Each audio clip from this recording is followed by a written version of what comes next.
Welcome back to Morning Brews, another premiere. Unfortunately, this is going to be the last one. Pretty sad about that. But anyway, Noosa to RB Leipzig. Is that our options running out? Oshman to Chelsea. Gallagher's back in the mix. The Celso interest. Gay to Newcastle. Will that affect Eze? And Sung Kyung Min wants to win trophies. Stay tuned here.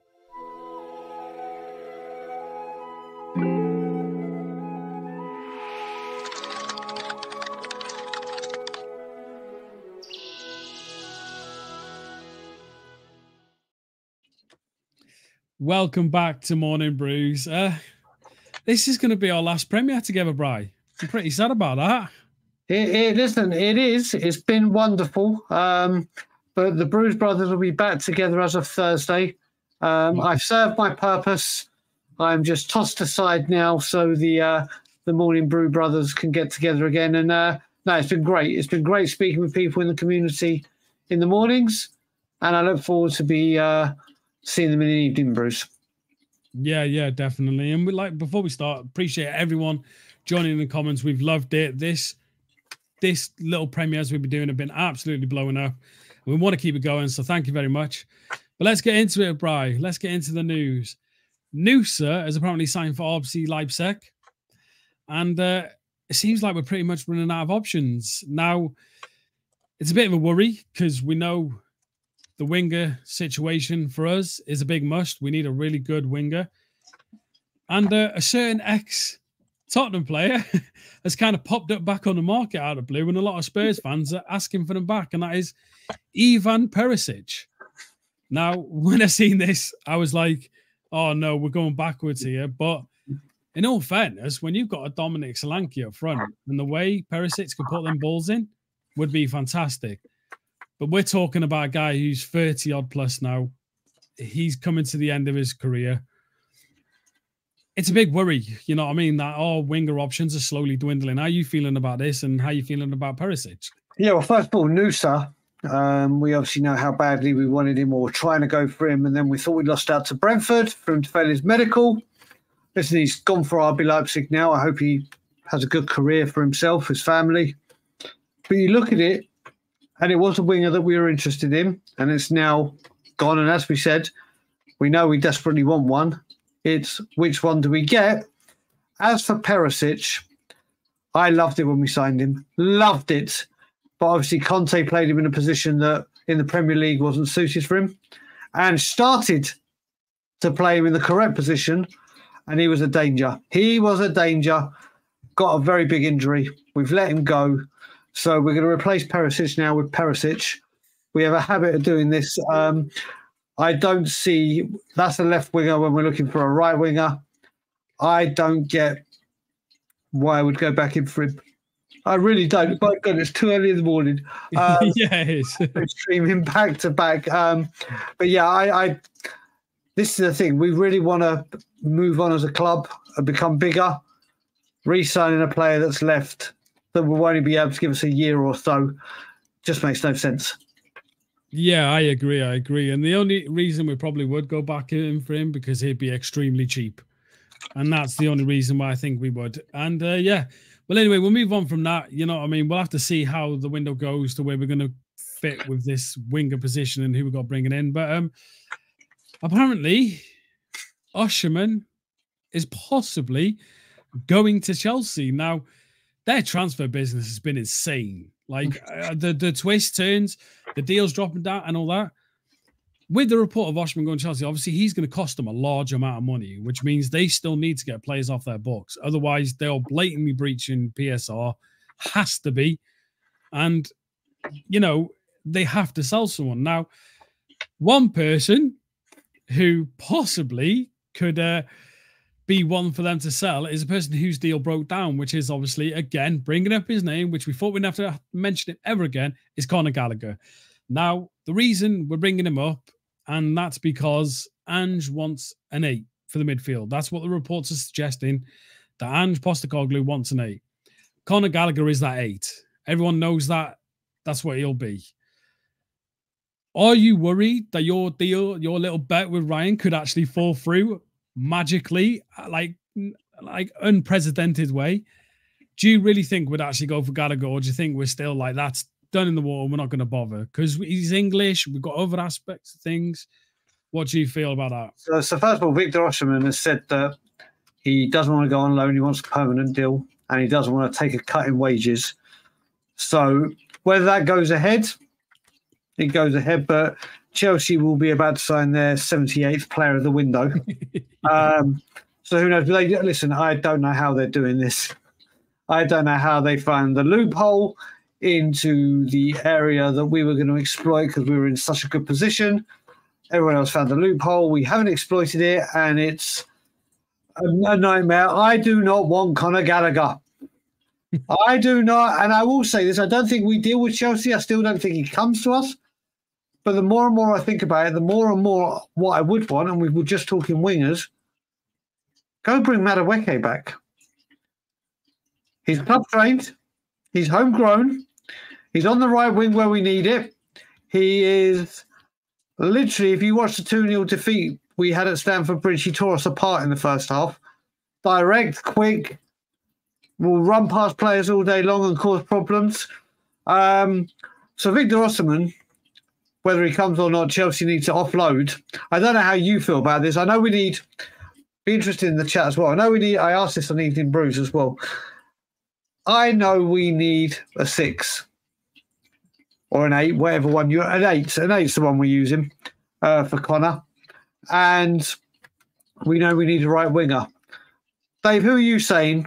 If you had the choice now, one of them came to Chelsea. Is it Room 101 Conor Gallagher? I want to bring that show back just so I can put Conor Gallagher in. Or is it Madueke? I'm going Madueke. Yeah, I kind of agree. I see. For me, in midfield, we don't need an 8. We've got enough players in there to fill roles that we can adjust them to. Me personally, I've always said we need that 6. We need that defensive midfielder who can shore up it. For me, I'd agree with you, Madueke. If we could have a possibility of bringing in a winger like that, why not? It would shore up our attack. It would give us extra body there. I'm sure he could play on the left as well at times, can't he? I'm sure it's like he can play on the right and left, but he is predominantly right, which adds that little bit. And he's pacey. He's got skill. He can pass a player. All day long, I'd take Madueke, of course. I think if we could do that type of deal, why not? Our attack is more important than currently adding an 8 like a Gallagher in our midfield. We've got the SARS, we've got Basumas, we've got Bentancur, we've got Archie Gray, we've got Bergval. Skip's still here. You know, there's plenty of players there. But so for me, yeah, I'd go for the winger more than anything. So yeah, it looks like we're both in agreement with Madueke. People in the comments, put your thoughts in there, or the YouTube comments after the show. But if we were to break our no business with Chelsea policy, Madueke is the person I would go for. Yeah, I agree, mate. I agree. Right, moving on. It came out tonight. Obviously, take this with a pinch of salt, a grain of salt, a minute, anatomically correct grain of salt. Celso has interest from Charlotte FC, which is obviously in the MLS. Yep. I'm just glad someone is interested in him because it seems this window, no one is. Now, I know Celso, he can be a good player and he can fit certain positions and he can do really well. But his Spurs career has been, let's just face it, it's been overly dreadful, especially with injuries. He's struggled at times. I mean, every video you want to look at Celso, it all goes back to that corner kick where he's hesitated, goes to kick it and he passes it to their player. Like, you know, he hasn't had the most lustrous career for us, but he still is a talented player. But injuries, etc., limit him. Are you in hope that, obviously, say someone like this, a Charlotte FC, or someone comes in, he goes yes, gets the money, buggers off, and we get rid of Celso? Are you hoping with that with this window? Because it opens up then that midfield spot as well. It does. Celso is going to be gone. I think he still goes to Spain. An MLS team has come in. We'll see where that develops, but that could be just deployed to get Spain or the Spanish teams to start making a move and start doing things. He doesn't have a future at Tottenham. Him and Ange, from what I know, do not get on. It's not going to be resolved. and he's a very good player. He is a very, very, very good player. But you just cannot keep him fit. And if I said to you, you can have a good to very good player that's fit 80% of the time, or a very, very, very good player in Celso who's fit 25% of the time, you're going to pick the other one, aren't you? You're going to pick the first option. You just cannot. We cannot trust Lo Celso's fitness. Even when he came on against Manchester City in the game where Arsenal could have won the league or whatever it may be, he came off for about 10, 15 minutes. He got injured in that game. You can't, even when he comes off the bench, like 10, 15 minutes. So as much as I think, and he was brilliant in his first season, he was brilliant, especially when Poch got sacked and Marie. I thought he did really well, but we just cannot trust his fitness. So it's a huge no, goodbye for me. Yeah, I agree with you wholeheartedly, mate. I think, he's been here way too long. Same like we managed to get rid of Ndombele. Now it's time for him to go. And we're starting to slowly get rid of all the players that have spent way too long here. And which is what the club's doing there is great. I like how we're getting rid of a lot of players and we're pushing players out the door and doing all that. I just think now it's time to start bringing in players. I mean, we've brought in 3 players altogether, and we've got rid of like 11. I mean, if you want to cut down the squad size, that's pretty drastic. Yes, it is. And when you got 4 competitions coming in, that's not good. That's not good at all. So, yeah, club's doing well, but not really good in adding players back in. You know what I mean? But 100%. Anyway, moving on. We're bringing up our fan favorite. We keep speaking about him, and we keep having to because this club is annoying the hell out of me with it, right? But let's start off. Mark Gay's apparently going to Newcastle. They're pushing like mad for him. They made multiple bids. They're going to get him. It's going to be done. And it's a fantastic signing for Newcastle. He is an incredible defender. For me, I'm a Welsh person, not a fan of England. He was England's man of the match throughout the entirety of the Euros. 100%. He was fantastic. So it's a cracking signing for them. We've obviously the Crystal Palace selling Elise and now Mark Gay. I think Eze's dead in the water now, in it personally, mate. I think to get him out, it cost a lot of money because they would have stripped their team of 3 of their best players. Yeah. So also, just Guehi, where it stands right now is, and do you know what? I'm going to say it, fair play to Crystal Palace for doing this. They have said point blank, you can have him if you pay the money. Yeah. You pay what we ask, you can have him. Newcastle haven't got there yet. And just like what they're doing with us with Eze, Crystal Palace are banging their rights to say it. So at the moment, I think they've said something like, if you want a superstar, you pay superstar prices.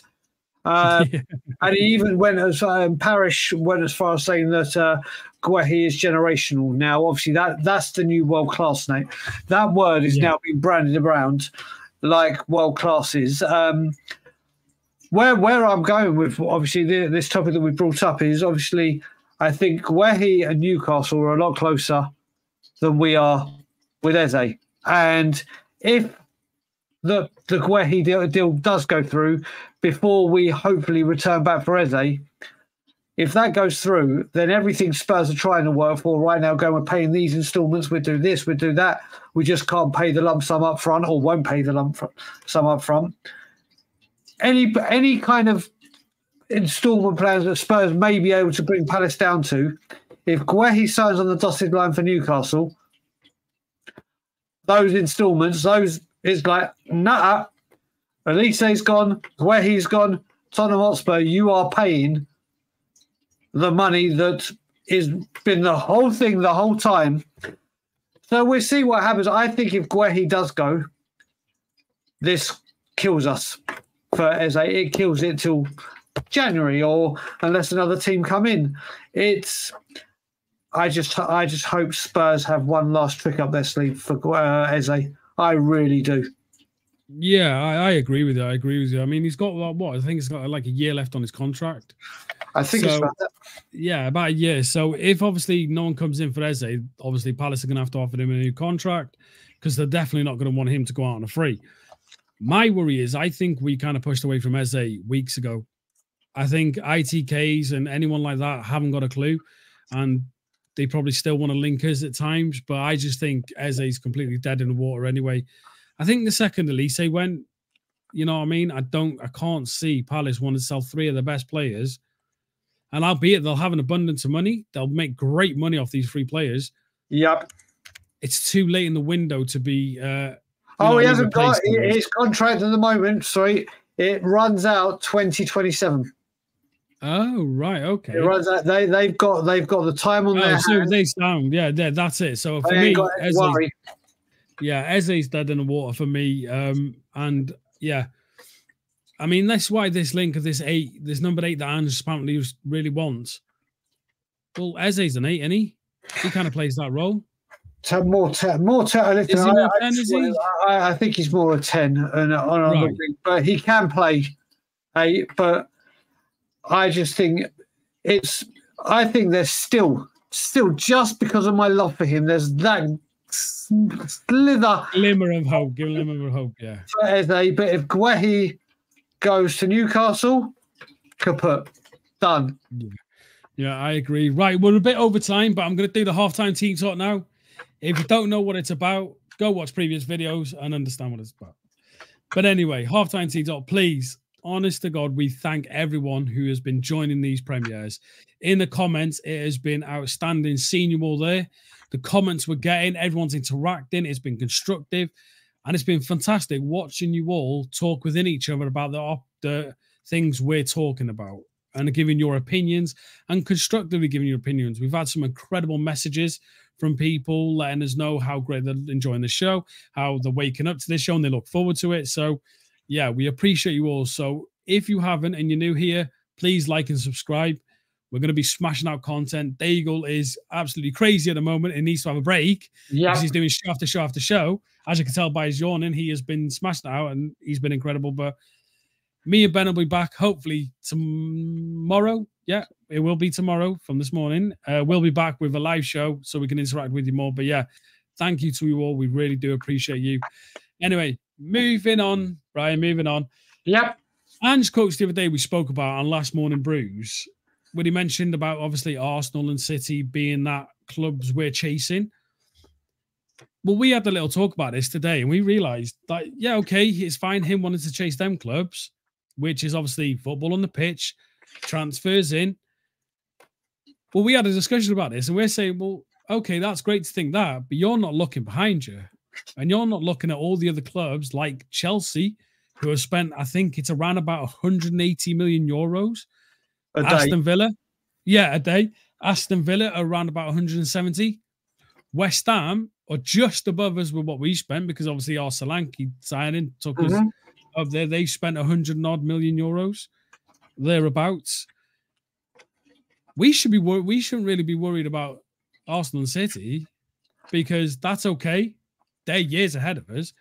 We should be worried about the ones that are sitting behind us right now, the Uniteds, the Villas, the West Hams, the Chelseas, who are slowly adding to their teams and are really going to catch us. I mean, you look at West Ham, their defence is looking pretty nice. Wan-Bissaka, you've got Kilman, you've got, who else have they signed there? Todibo. Their midfield with Kudus, who is an insane player. They've got Alvarez, they've got Paqueta up front. You're looking at Bowen, one of the best English talents. Yep. Doesn't get a look in half the time, but he's incredible. You got Fulcrook up front. You got Antonio up front. You got Danny Ings up front. Yeah, they're not amazing quality. I'm not saying they're better than ours. But when you've got that many players in one position, you can interchange, you can swap. They can do something. And on the left, they've got Somerville. However, they've added to the team for Lopetegui. Aston Villa. My God, the amount of deals they've done. Incredible. Chelsea. They've bought every children's place in the world and signed them all. United. They just announced Delit and what's the other guy's name? Delit and someone else. Yeah, they're on the verge of signing another player, or they have to. They've already found the replacement for Wan-Bissaka. Oh, there you go then. Yeah, so they've had Xerxes, they've got that. All these teams around us are strengthening. Should we be worried about them? Because when you look at their teams and what they're doing for their managers, then you look at our team and what our illustrious owner is doing for us. Oh, is Ange being slightly naive in looking at the Arsenal and the City, as in just saying to the fans, we're looking at them, we're going to chase them, rather than turning around and looking behind them and thinking about all the ones that are going to be chasing us? Yeah, I think he's used Manchester City and Arsenal because they're the front runners, and obviously the filth because of who the filth are to us. I have obviously relaxed this summer, not letting things get to me, not swallowing every single piece of news that comes out. And we've had to listen to there's a Euros and a Copper you can't spend. Before that, it was FFP and PSR. And we're in the great position, and we're going to take advantage. Then it was the players are on holiday.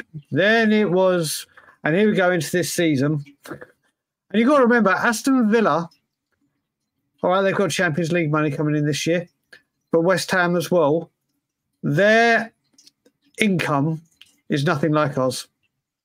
They're nothing like ours. Yeah, they're spending and building both depth and quality. Lopetegui is in his first season, and he has been severely backed with some shrewd signings. I've seen people saying, "Oh, West Ham are overpaying," and it's not your money. It's not your money. The way people are going to try and excuse what we're doing, and like I said, I'm staying perfectly calm. But when your teams are strengthening around us, and we're sat here twiddling our thumbs, we are desperately in need of a winger, a centre midfielder, a left back, and then all of a sudden all the rooms are right backs. Now it could be ITK's getting it all wrong and twisted and whatever, but how fans aren't sitting here and saying this has got to stop. And I don't mean let's all go full leave it. Oh my God, leave it. I'm saying if you can't see right now that teams around us are spending money and they're doing it well, but if you're so tunnel vision that you just want to go, oh, well, yeah, they wouldn't have made it at Tottenham, they don't improve Tottenham. Again, that's not the point we're making here. They're buying players that strengthen the areas that team needs. They're going out there and doing it. And Postecoglou has come out all season saying things and then saying a little bit different or exactly the opposite. I think he's starting to get very wound up because he's seeing business done all around him, and now we're going to sign one midfield number 8 general or whatever the words were. And here we are going a week into the season. We've got a striker that needs service, and we've got wingers that can't cross. We've got a midfield that at the moment is more open than a porn star's legs. We've got a defence that on their day can be brilliant, but they need the protection. And numerically, we are weaker than we were at the start of the window. And we may have brought in quality like Bergvall, who will go on to be something, Archie Gray, who will go on to be something, Solanke, who I'm fully on board with, after watching video and really taking a step back and analysing what he can do for the team. Yes, he's not the Hollywood Lights name, but he can do it. And then Timo Werner, this is not right. This is not right. If I had said to people, and this is out tomorrow, or today, sorry, August the 14th, and I had said to you, forget the money and forget the players. If I had said to you, we'd let go of how many we had, we'd have brought an 18-year-old midfielder in, a striker from the Premier League. Bergvall I'm not going to add because obviously he was bought in January. And Timo Werner again on loan. Is that enough? You would have been like, huh? The transfer team, and I'm doing this all the time, team, have, listen, this could all get changed in 2 weeks' time. We could have players. We could wake up during the day tomorrow, and by evening brews, I could be talking, oh my God, look at that. They've yeah. The hat, and no, my luck with Levy, they probably will. But it's not right. Other teams are strengthening around us. And it's not even spoken about by our fan base. It's like, oh yeah, look, it doesn't matter. It doesn't matter. They wouldn't fit into our team. So I with Todibo. Oh, where does he play? Where does he get in the Tottenham team when people go, doesn't matter where he goes in Tottenham. West Ham needed a defender, and they've got someone we actively wanted last summer. Yeah. Got it done like that. Yeah, I'm going to stop there because I can feel... Yeah. Relax yourself. Get more. I can feel the temperature rising. Yeah, but we're not down that route anymore, bro. We're not down that route. I'm still delivering the message. Just in a nice car. Woo-sar in it. You're giving the woo-sar. So everyone, Brian now woo-sars his messages. No more angry Daigle. So don't try and push him. Andrew Daigle can be back when there's a reason to. No. At the end of the window, you're allowed. But you have been specifically told you're not at the moment. No, I specifically said to myself I won't until the end of the window. So it stays Anyway, moving on from that. Sonny obviously had an interview. I believe it was with a thing called Men in Blazers or something. And some quotes came out for him. And one of the quotes was, and I'll read it out. There's one thing on my mind. I want to win a trophy. I would do anything from this. Now, this came off another quote, which I will get my apologies, which is he was talking about his legacy at Tottenham. There is only one thing in my mind, so it's an easy answer. I want to win. I want to win a trophy to bring success to the team, especially when you are a captain and win a trophy. It means something very, very special to me and also to my family, the club and the squad. I will do anything for this. I am not calling myself a legend at this club right now. I want to win something. Now, reading that, obviously, from your captain, I love it. You know what I mean? It makes you feel good. You know what I mean? You're hearing them use words like that. What sticks out to me is we have this in the fan base where we kind of put legacy statuses on certain players, yeah?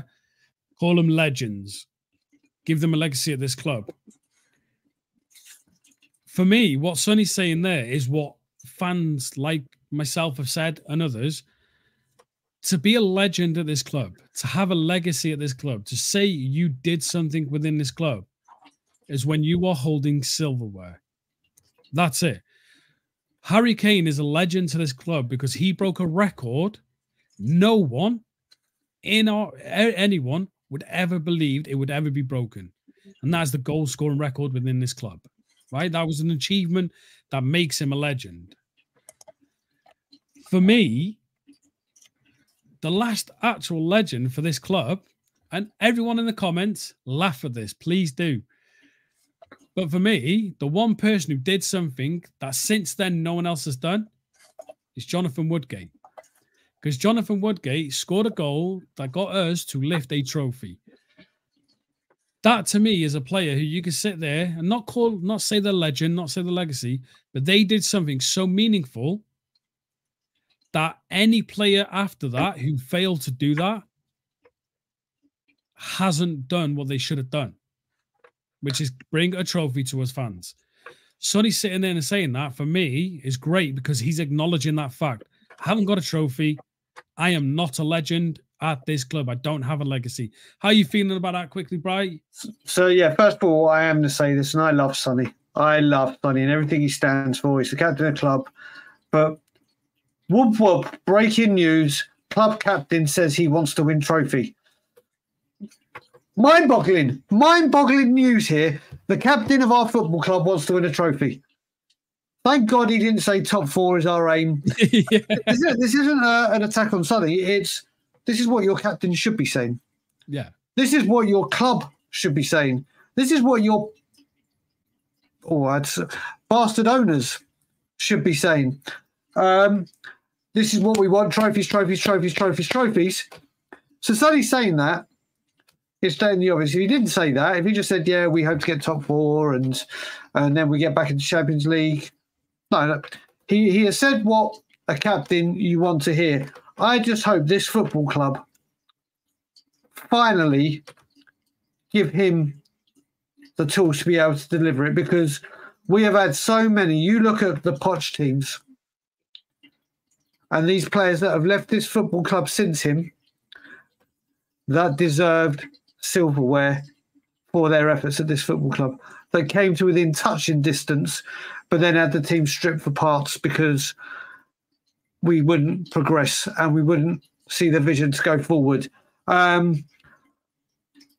So I love when Sonny has these quotes. He loves Tottenham. There is no doubt of it, and he is the last one of the Pochettino era, Champions League, that deserve to have. He's our last chance of silverware from that great team.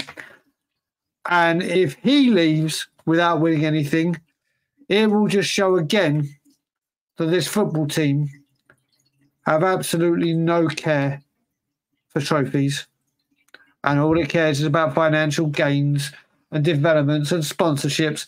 But listen, Sonny has said what a captain should say. So well done, Sonny, for saying it. And I just hope Tottenham Hotspur and you as a captain can lead us to glory.